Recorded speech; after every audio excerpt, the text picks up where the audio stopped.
for me, my faith it's where I draw energy from. Hello and welcome to Pillars of Wealth Creation, where we talk about creating financial success with a special focus on business and real estate. I'm your host, Todd Dexheimer. Now, let's get to it. Hello and welcome back to Pillars of Wealth Creation. I'm your host, Todd Dexheimer. With me, excited to have Lars Anderson. Lars, how are you doing today? Doing great. Excited to be here. Yeah, excited to have you. Man, we've gotten to know each other over the last, year or so, I guess maybe a little bit before that, but both part of a networking group, GoBundance, and gotten to know each other. Lars is a realtor with Team Steady, an investor. Man, I'll let you kind of give your brief bio, just kind of what, I guess maybe let's rewind a little bit where you came from. Yeah. And then kind of what you're doing today. Yeah, no. So I am born and raised in Minnesota. I'll first say a few things about me. So if you were to know three things about me that are important, I'm the youngest of 5 siblings. So I got 3 older brothers and an older sister. I'm competitive. We're kind of a tight-knit family. Everyone now has kids, but I love sports. I love playing sports with my siblings. And so kind of competitive by nature.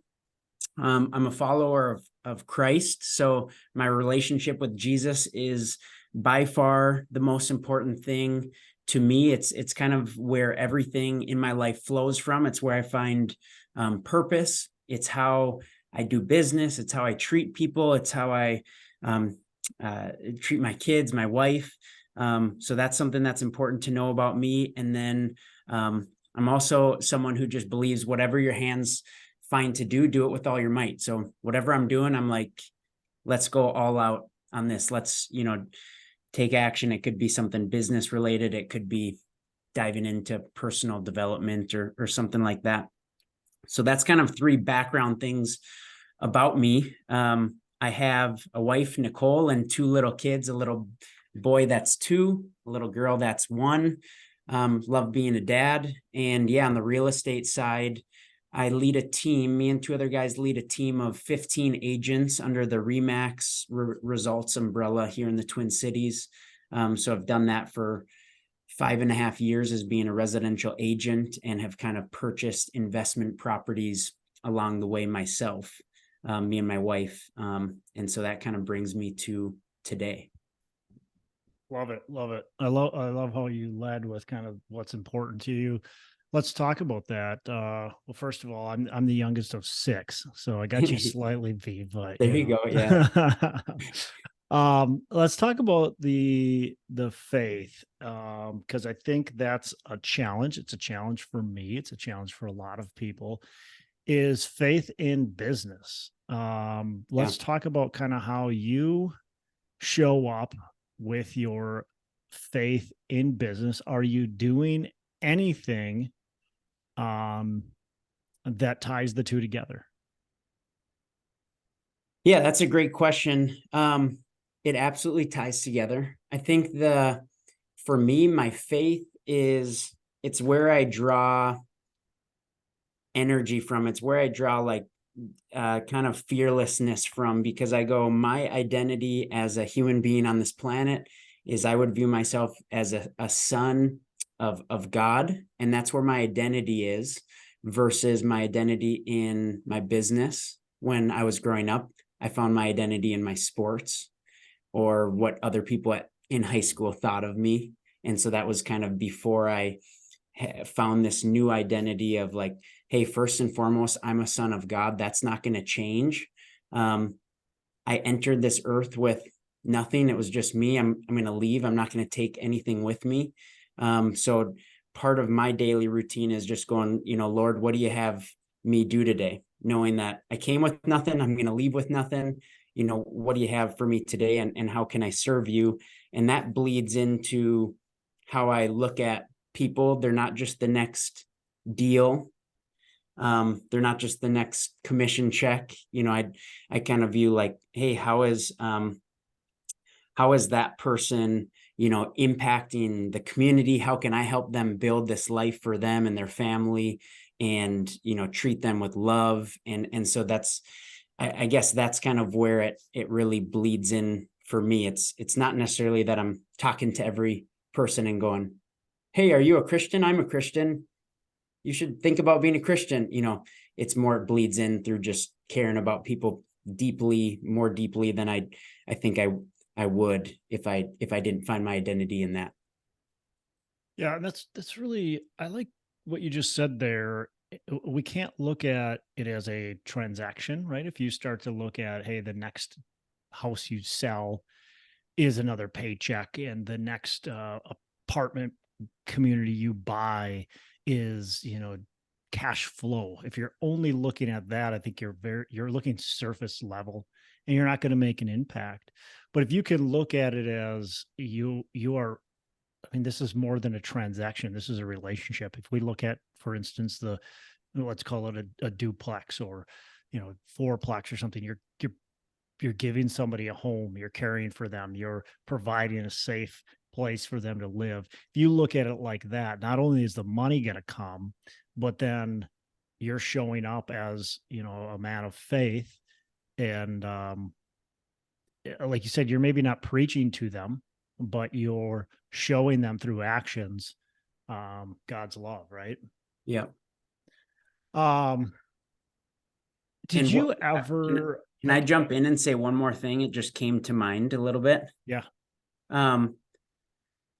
Something I was thinking about this morning, and this is being a little bit vulnerable to jump right in, but I do a 6 a.m.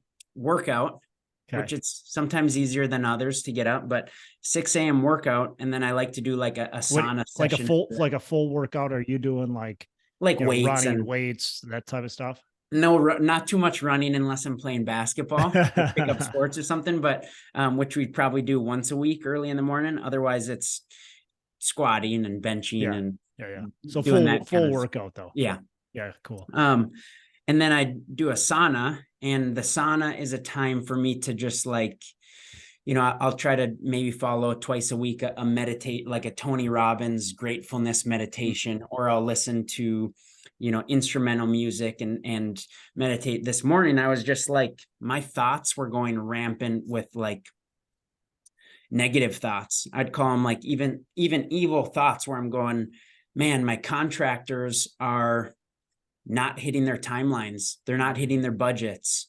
The other agents that I'm dealing with on certain transactions are just not, don't have their head on straight with these different. And I was just like, and that was obviously putting my mind in a horrible spot. And then I'm going, hey, I've had thoughts like this before. There's a book, Think and Grow Rich. I also go, the Bible talks about this. A guy named King Solomon goes, where your thoughts are, your actions flow from. So then it was me going, hey, I've read these books.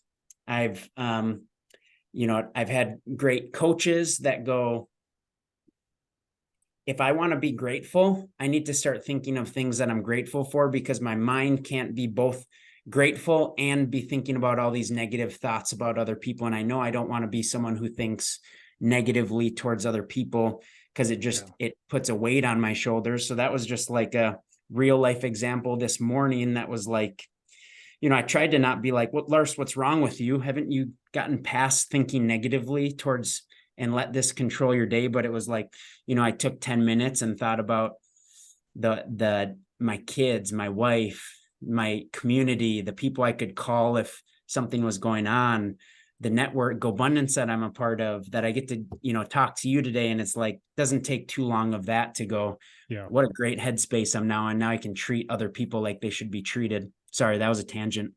No, I love that, because I literally this morning was on a walk with my dog, and I'm like thinking of all this negative stuff, and I'm like, I'm sitting here. It's a beautiful morning. We got a nice cool morning, fresh breeze, and I'm like, man, it's so beautiful. And how lucky am I that it's 6:30 in the morning, and I'm out for a walk with my dog in the woods, beautiful trees, a lake walk by a lake. Like, how awesome is all of this? Yeah. It's like, slow down and stop complaining. Part of it is like, and this is why I'm not a big fan of social media and TV, and that it's so easy. Social media is great, right? It's a great tool, but you have to use it as a tool. If you use it as this time where you spend, Yeah. where you sit there and you spend a lot of time in it, it starts to suck energy from you. And it goes back to what you said, and it's very similar quotes, is where your focus goes, energy flows. I Yeah. think that might be a Tony Robbins, but it's the same kind of quote as what you mentioned in the Bible and King Solomon, and when mentioned Yeah. in Think and Grow Rich. I mean, that's just, if you're focused on something, that's where your energy goes. And so, man, it's just sitting there meditating or praying or whatever. It really can help kind of ground you and bring you back to what really is important and valuable. Yeah. And what I like about your show is, I mean, when I hear pillars of wealth, is like my mind goes right to like wealth is so much more than money, right? So being a part of Go Abundance and things, a great network group of guys kind of chasing abundance in all these different aspects of life. The one bucket that I can sometimes see is still like there's still this urge to be, like you said, social media, like how are others perceiving you? How Yeah. are others perceiving your business? Mm. How much money do you have? What's the next big deal that's going to fill up your cup? Mm. And those are I still see that even with people that are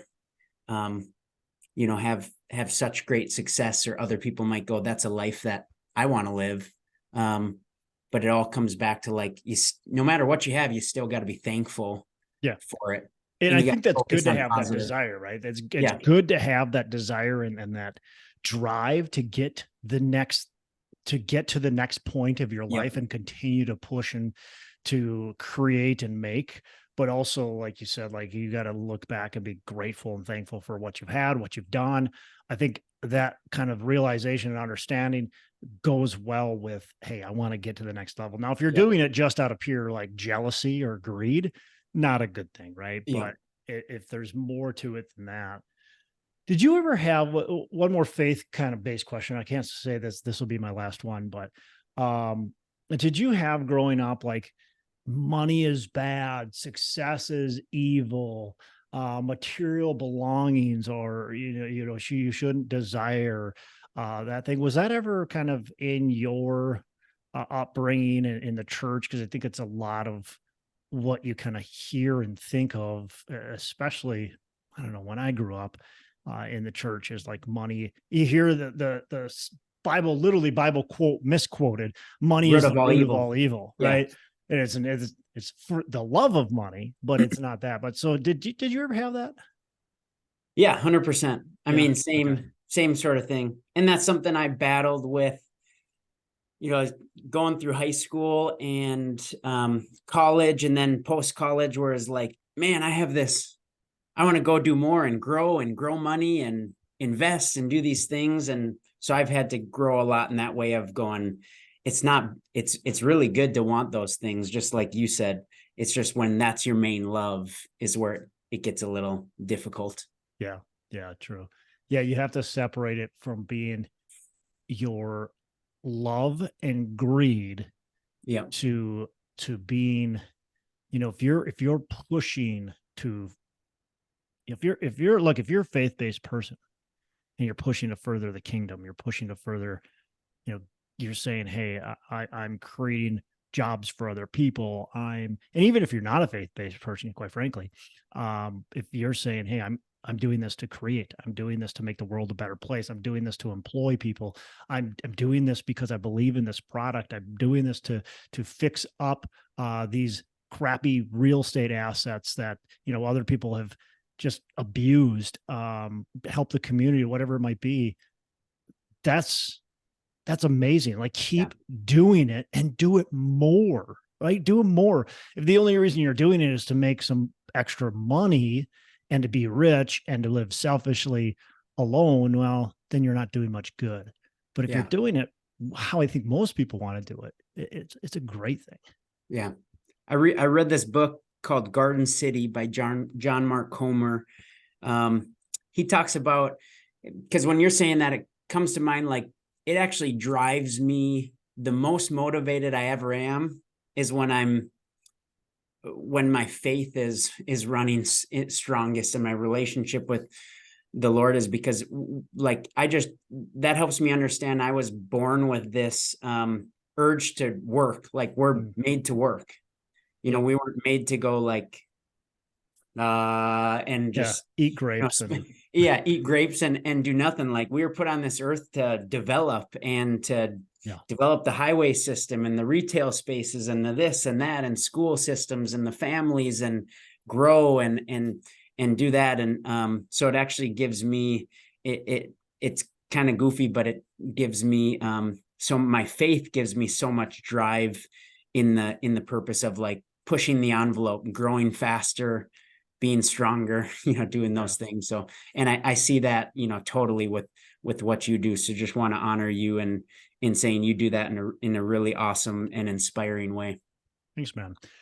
I want to dive into your business, but before that, I mean, I guess this has to do with your business, but at the beginning you mentioned you like to go all out on what you're doing. And how do you balance?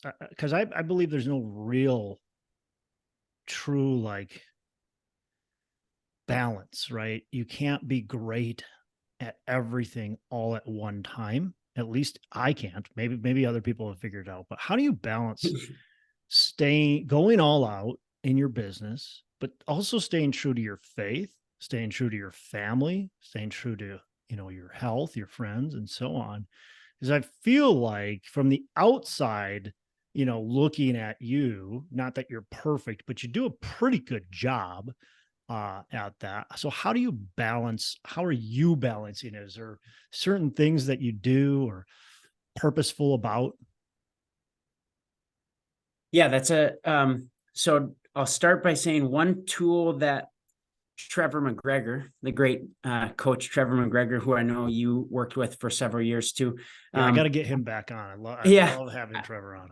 Yeah, I worked with him, and one way to put it, so I'm kind of a like slave of the morning, my mornings. Like, my morning routine has to be, I accomplish all of my things that make my day feel full before 9 o'clock. That's working out, getting in the word, seeing my family in the morning when they're waking up, a little bit of alone time. Kind of all of those things are accomplished in the morning, because I've learned that fires come up during the day and whatnot.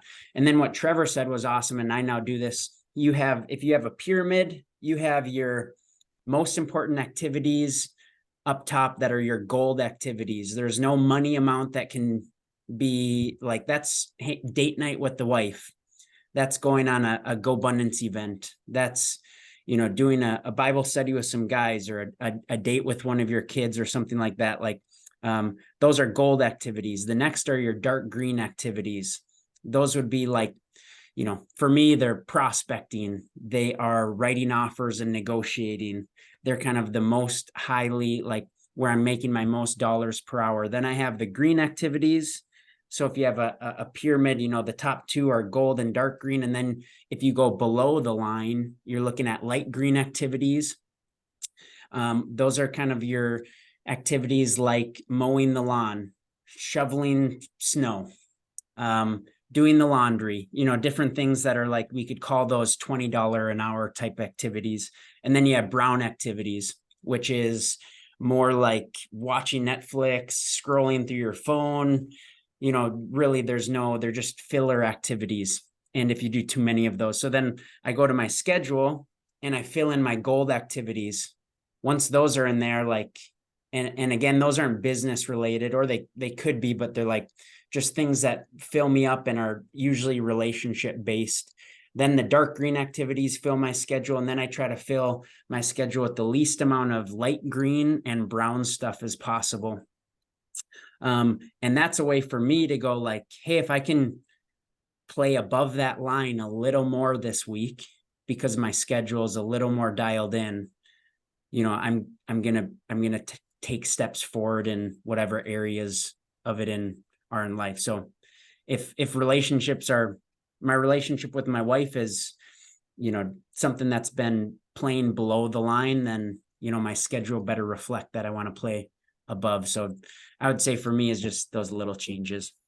Yeah, some non-negotiables are really important. Yeah. If you have a non-negotiable date night, then it's a priority, right? It it's just something that happens every Monday. You go out on a date, and every Thursday it's your kids' whatever sport or whatever it is. Like just have some of those non-negotiables that really, again, it's where your energy flows, right? Yeah. Um, And that's really important. sometimes that means you're foregoing An opportunity. an opportunity, a Yeah. great deal, a phone call that you could have answered, a Yeah. commission check that you could have got. But you got to figure out those non-negotiables, like you said. That's a big challenge, right? At least I'm just going to assume you struggle with it too. Is that Yeah. phone call or text message comes in and you want to respond to it, you want to answer it, but it's time you've set aside with your family or time you've set aside doing something else, and it's so hard to fight that urge to go after it. And even if you miss it, that voicemail is there. Yeah. You should call them back right away. That's really difficult. Yeah. It's tough to do everything perfectly. I'm far from it. I mean, You and me I'd say both, man. I've had to delegate more stuff. So I let less stuff slip through the cracks. Cause part of what we both do is you got to be responsive to people. And so your family has to understand that. But, we want to aim towards family's going to be more important than business, but how do we have those, work together in a good Yeah. way? Easier Well, said than done. let's dive into the business. I mean, Yeah. you've got Team Steady. You guys are really doing well. You've absolutely crushed it. You've grown from, I mean, obviously you started with nothing, right? You started as a realtor starts, is you started from the bottom and you've grown this great team. How, like, what are maybe a couple secrets to your success or things that you guys did that maybe other people have been in the industry as long as you or even longer haven't done? And the reason you're seeing success. Yeah. So I started 5.5 years ago. I joined, it's all about like the people you run with, right? So I joined two guys named Sam and Taylor at the time. They were both a couple years ahead of me in the residential real estate game.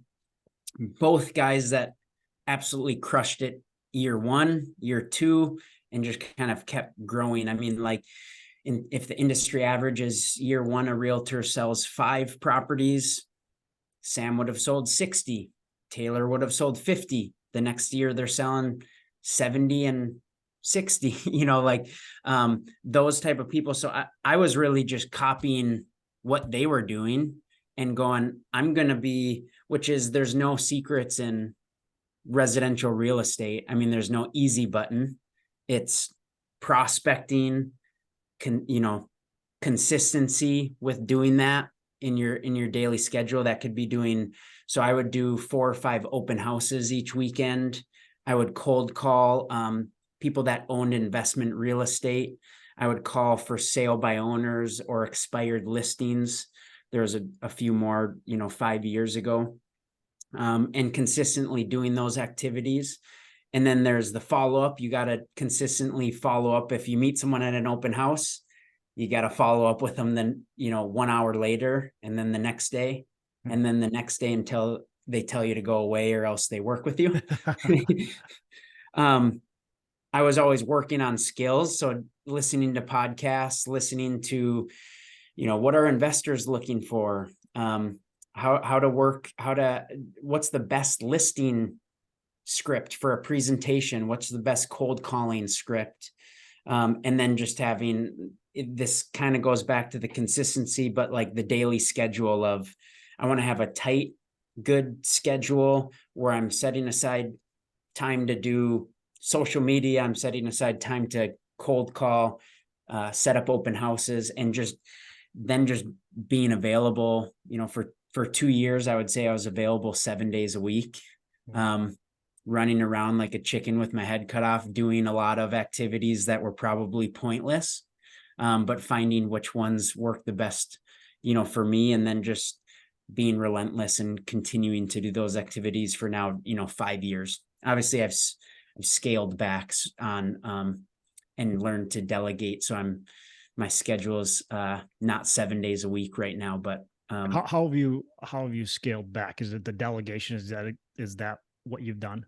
Yeah. So learning, for me, I haven't done many open houses. So that's getting, That gets your weekends back. That gets weekends back. Yeah. It's having guys on my team help out with showings to allow, so I have someone that reaches out, hey, we'd love to see these 2 homes.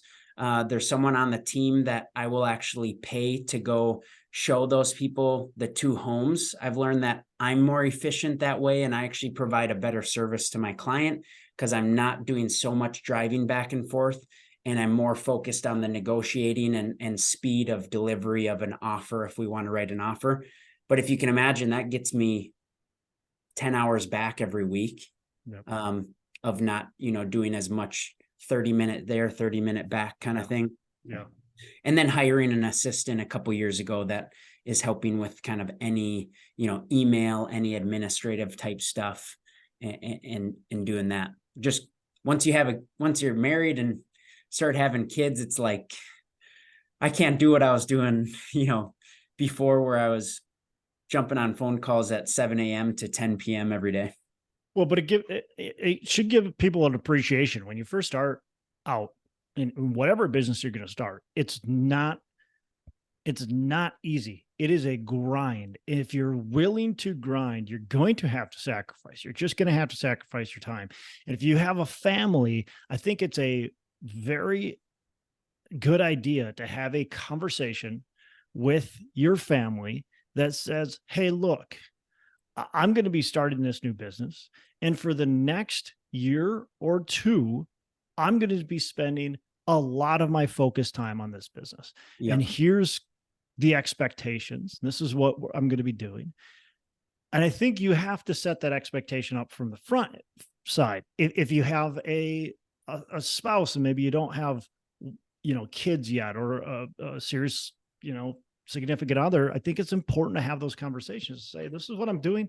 I'm going to spend a lot of time doing this. It's going to be a grind, but we're going to come out better, in the end. And as quickly as I can, I'm going to start delegating and building systems and all that kind of stuff. But you didn't know what systems to build until you started getting into the grind. And that's the important part. Like, everybody talks about systems and they're great, but you don't know what you don't know. And so I didn't know that I should hire the bookkeeper when I didn't know I can, for you can hire somebody to do some of your back end admin or drive to showings or, things like that. You don't know that until you do it and you start to get into it. And you're like, okay, this is what I could offload this. It would be okay.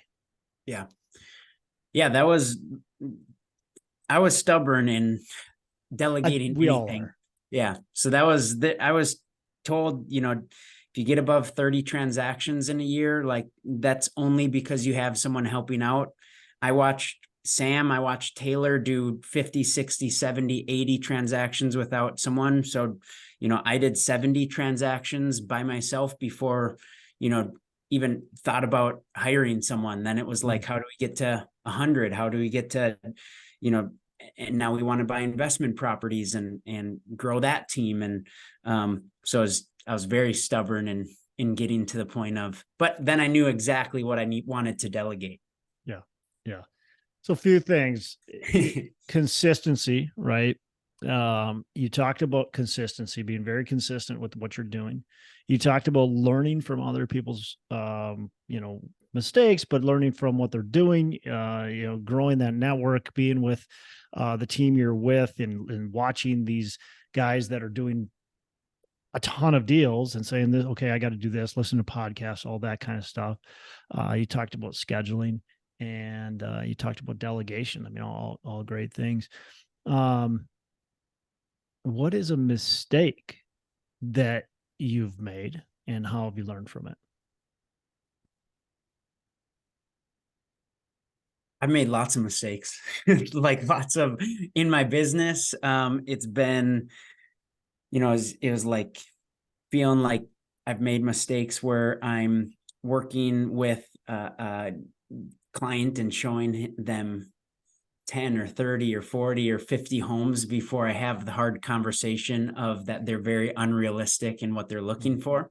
Trying to please them, or just being fearful you might lose them, or what's yeah, the that's a reason? great, that would be a fear of losing them.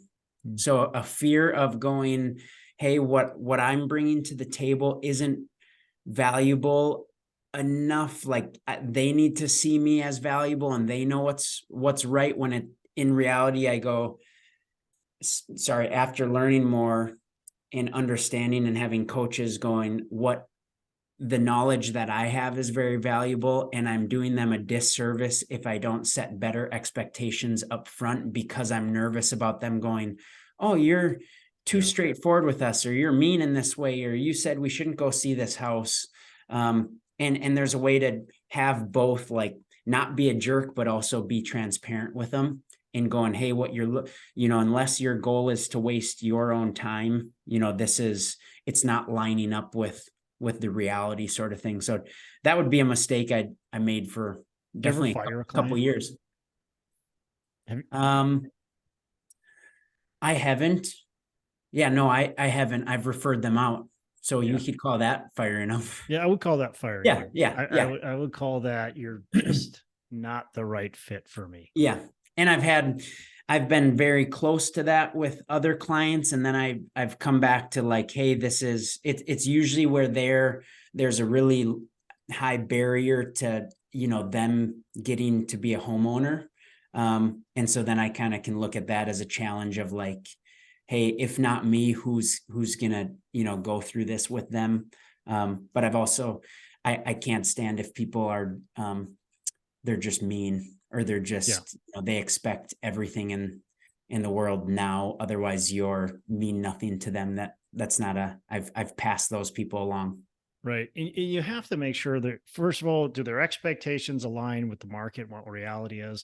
Second of all, like, are they committed? Are they ready to make an offer when they find the place that they're Yeah. looking for? Are they willing to sign the deal to sell their house at the price you said we could sell it for? Do you want to make sure all that? I've fired people, or not fired. I've told people I do mentoring and for multifamily investors. And I had several times, but one guy in particular, I would tell him what to do. You got to do these 5 things before we meet again. And the next time we'd meet, I'd say, hey, how'd that go? Oh, I got busy. And it's like, look, you're either committed or you're not. And Yep. I'm done with this call right now. We got nothing to talk about because you didn't do what I asked you to do. Set up a call with me in a week. And if you're not done with those things, then I think we're done. Yep. And sometimes you just have to have that dad talk with them that just says, I love that. That's so enough true. is Yeah. enough. Yeah. Right. And it's okay if they're offended. And I think that's the fear, is like, oh, I don't want to offend somebody. I don't want to lose them as a client, but you're better off sometimes losing them as a client as you are keeping them as a client. Yeah. And it can be a false sense of hope keeping them as a client. So I've exactly what you just said, met with people that go, hey, I see you help people invest in real estate and buy their first rental or second rental or first apartment, or, whatever it is. And then I do that. I send them a follow-up email. There's some resources, and it's my way of going, here's some kind of homework for you to do. Where have you connected with the lender? Have you read this book? Do you know what you're looking for? And the proof is in the pudding. If they come back to you and go, hey, I've spent hours coming through this stuff, those are rock star people to work with. Yep. If They're they ready to say, go. if you're following up with them, then let's not have the sense of hope that they're just going to be an awesome buyer for you. Yeah, that's very, very true. In your investing, so you got the realtor side, you guys are doing well, you're continuing to grow that side of the business, team steady. Investing side, what are you doing with that? What are you guys up to today? Yeah, so I've up to this point, I have invested just me and my wife. We 5 years ago or 4 years ago now, bought our first property. We lived there for a year, a single family home, moved out, renters moved in, cash flowed, $1,000, moved into the next one for a year, then moved out, did the low down payment thing, lived there for a year, move out and do another owner occupant loan. So we did that a couple times. Then as real estate, I was making sales, purchased a couple duplexes in the same neighborhood. Over the last 4 years have purchased a total of 15 buildings, adding up to 35 units, all kind of in the, a couple in Northeast Minneapolis, a couple in St. Paul, otherwise a lot of in the North Metro area here in the Twin Cities. So that's just been us. It's been a lot of buy, add a bedroom, a bathroom, freshen up bathrooms, kitchen. I early on refinanced. Obviously, refinancing is not the best option when Not attractive right now. Yeah, refinance from 4% to 7.5%. Yeah, right. No, thank you. But it's all been kind of equity add type plays, and yeah, now I'm hunting for larger, apartment buildings, and would like to feel like I have a good sort of base of good solid rentals in solid areas with solid tenants, solid cash flow. And so now would just look to level up to, more doors under the same roof type of thing. Nice. Is there a certain metric you look to, or like a secret sauce, something that you look to hit? I think for a while it was definitely, I would always look at like cash on cash return of, what I'm putting into a deal. That was it's really simple to calculate when you're looking at the single family home, the duplex. And I just have gotten good at those. So I kind of stayed in that realm and would be like, hey, I need at least 10% cash on cash return of the money that I'm putting in. And I actually started doing that because now I line investors up and go, hey, you want to buy here's a single family home. Here's exactly how it's going to play out. I understand this market and that sort of thing. Now going up, I guess the metric would still be, it's got a cash flow. It's got to be in a good area. No amount of cash flow is worth the headache of being in a tougher area. Yeah, I hear you there. And I didn't realize that when I started. I didn't realize that. Yeah. I listened enough that I stayed away from tougher areas. I didn't stay away from a couple tougher buildings that have turned into, money pits for me, but that's a learning lesson. I know I've talked about that with you before, and it'll all turn out good in the long run, but, yeah, so just solid buildings and solid areas with, good tenant base. And it's got a cash flow.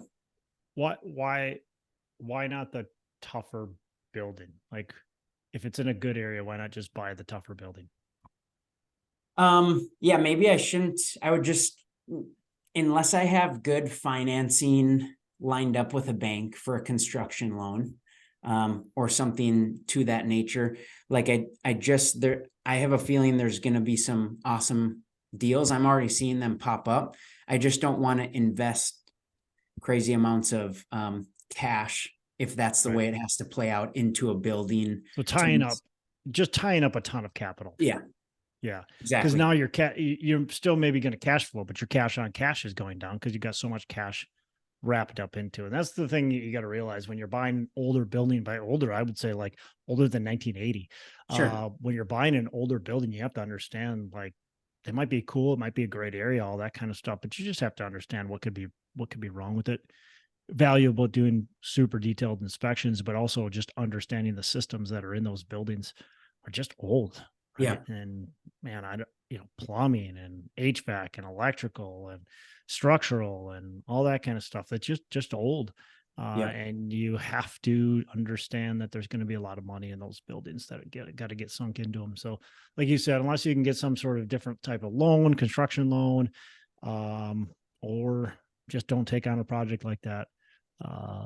Yeah, because those can be, man, they can be money pits. I've dealt with some big time money pits that just keep on sinking more and more of your money. Yeah, it's a tough one to play. So if there was that, it would be a very detailed inspection and what it's going to look like, what all is going to go into it, and be conservative there. If that was the case and it was a screaming deal, like sure, we can still, make it happen. But anything short of that is like there's going to be one that's takes a little bit, revamping kitchen, bathrooms. The systems aren't so old, the windows aren't so old, and Yeah. you're in a better spot right away. Real quick, you mentioned it, so I can't pass it off. Yeah. You said you're starting to see some opportunities. What are you seeing out there? What do you think's coming? Like, your crystal ball. Yeah, so on let's see, the residential side, I'm seeing things sit for longer than I haven't been around for so many years. So it's just I'm working with 5.5 years. Haven't seen anything like this in 5.5 years with properties just sitting. So I'll use a super simple example, say a single family home in my market. That's a good kind of rental grade type first time home buyer, $350,000 home that would have sold, with multiple offers a year ago, even, and 40 offers 2 years ago. That property's sitting at 350. We're seeing price reductions down to 325, down to 300. Those ones selling for 280. And this isn't across the board, but just seeing those exact same properties that I would have seen sell for more. So right there, I see a discount. It's still tough because the cash flow on it as an investment is not great because you're borrowing at 7% kind of thing. But that's a discount. I'm seeing the same thing. $1 million homes in our area that are seeing $100,000 price reductions. Talking to agents that have sold lots of those properties, saying the last couple months have been the slowest in the last 8 years. Still great properties at great prices in great areas are still selling, but it's just days on market is taking longer.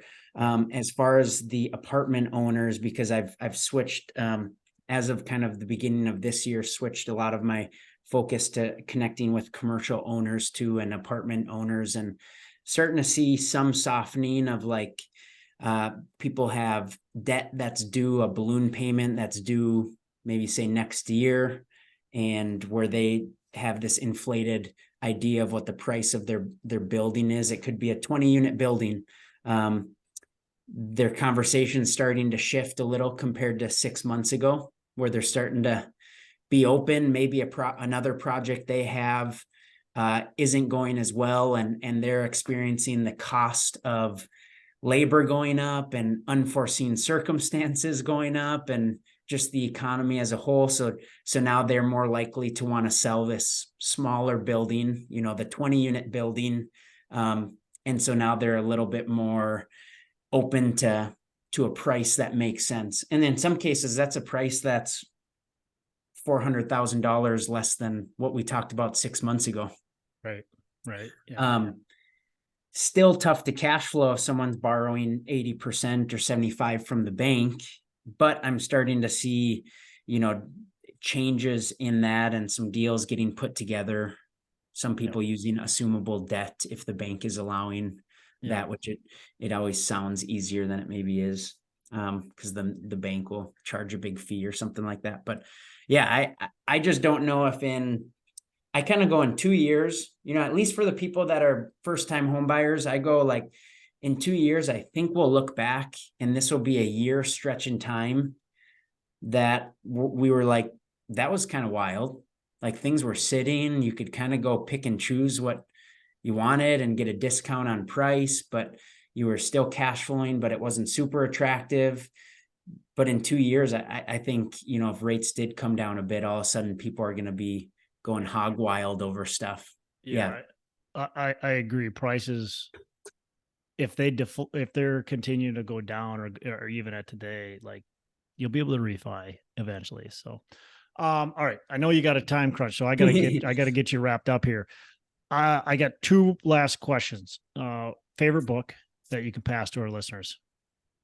Favorite book is, I've gone through it like 5 times, so I'm going through it again. So I'll just share that one. A book called Purpose Driven Life. It's a Christian book. Talks about it's 40 days. You read it for 40 days, 40 chapters, and just talks about where we find purpose. So that's been one that there's a reason I've read it every year the last 5 years. I really like that one by Rick Warren. Rick Warren. Yeah. Purpose Driven Life. Awesome. And last question, what are your 3 pillars of wealth creation? 3 pillars for sure. First one is family. Just investing in my family and knowing that my kids are the next generation and there's generations to come after that. So my biggest, purpose is definitely just being a good husband and father to them. Another pillar would be my community. So being someone who invests in the community that I live in, my church. I coach baseball at the high school with my brother. That's really important to me, just to be an impact in our own backyard. And then another one would just be business and financial literacy. So definitely want to pass along kind of the any positive business mind that I have to my kids and teach them how the world works and how money works. And so those are 3 pillars for me. Love it. Lars, really appreciate it. Listeners, if you're, in Minnesota, reach out to Lars with Team Steady. If you're not in Minnesota, still reach out to Lars. Lars, how can our listeners get in touch with you? I want to say my Instagram handle is Larcy.Anderson, Larcy with a Y. I think Lars.Anderson was taken. Otherwise can look me up on Facebook, Lars Anderson in Minnesota. There's not a whole lot of them. Yeah, those are a couple great ways. Cool. Really appreciate it, man. And you have a fantastic rest of the day. Thanks, Todd. Appreciate it. Hey, thanks so much for listening. I appreciate you being a loyal listener. I would love to have you go on to our Facebook page and subscribe, give us a thumbs up, go on to iTunes or wherever you listen and give us a rating and review. Don't forget to subscribe. Your rating and review just helps us push this out to more and more people and continue to grow our audience and hopefully positively affect a ton of people out there that really need this and want this. So the other thing I've got for you is a free ebook on my website. So go on to venturedproperties.com, and download our free ebook on real estate and on syndication. And I've got some data points in there, some really good stuff for you. So I'd love to have you take a look at that. It's free. I'm not expecting anything from it.